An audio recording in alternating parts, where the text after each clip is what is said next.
بسم اللہ الرحمن الرحیم۔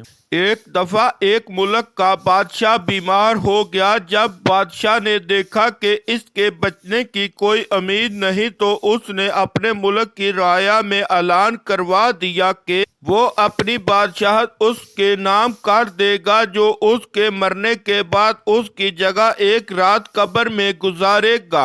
سب لوگ بہت خوفزدہ ہوئے اور کوئی بھی یہ کام کرنے کو تیار نہ تھا۔ اسی دوران ایک کمہار جس نے ساری زندگی کچھ جمع نہ کیا تھا، اس کے پاس سوائے ایک گدھے کے کچھ نہ تھا۔ اس نے سوچا کہ اگر وہ ایسا کر لے تو وہ بادشاہ بن سکتا ہے، اور حساب کتاب میں کیا جواب دینا پڑے گا، اس کے پاس تھا ہی کیا، ایک گدھا اور بس 100۔ اس نے اعلان کر دیا کہ وہ ایک رات بادشاہ کی جگہ قبر میں گزارے گا۔ بادشاہ کے مرنے کے بعد لوگوں نے بادشاہ کی قبر تیار کی اور وعدے کے مطابق کمہار خوشی خوشی اس میں جا کر لیٹ گیا اور لوگوں نے قبر کو بند کر دیا۔ کچھ وقت گزرنے کے بعد فرشتے آئے اور اس کو کہا کہ اٹھو اور اپنا حساب دو۔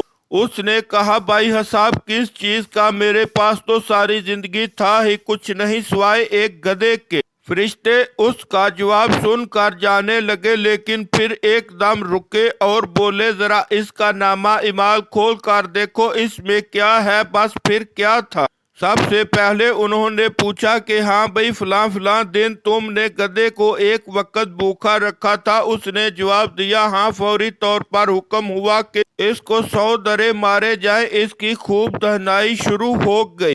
اس کے بعد پھر فرشتوں نے سوال کیا اچھا یہ بتاؤ فلاں فلاں دن تم نے زیادہ وزن لاد کر اس کو مارا تھا۔ اس نے کہا کہ ہاں۔ پھر حکم ہوا کہ اس کو 200 درے مارے جائیں۔ پھر مار پڑنا شروع ہو گئی، غرض صبح تک اس کو مار پڑتی رہی۔ صبح سب لوگ اکٹھے ہوئے اور قبر کشائی کی تاکہ اپنے نئے بادشاہ کا استقبال کر سکیں۔ جیسے ہی انہوں نے قبر کھولی تو اس کمہار نے باہر نکل کر دوڑ لگا دی۔ لوگوں نے پوچھا بادشاہ سلامت کدھر جا رہے ہیں؟ تو اس نے جواب دیا او بھائیو، پوری رات میں ایک گدھے کا حساب نہیں دے سکا تو پوری رعایا اور مملکت کا حساب کون دیتا پھرے؟ ابھی سوچا ہے کہ ہم نے بھی حساب دینا ہے اور پتہ نہیں کہ کس کس چیز کا حساب دینا پڑے گا، جو شاید ہمیں یاد بھی نہیں ہے۔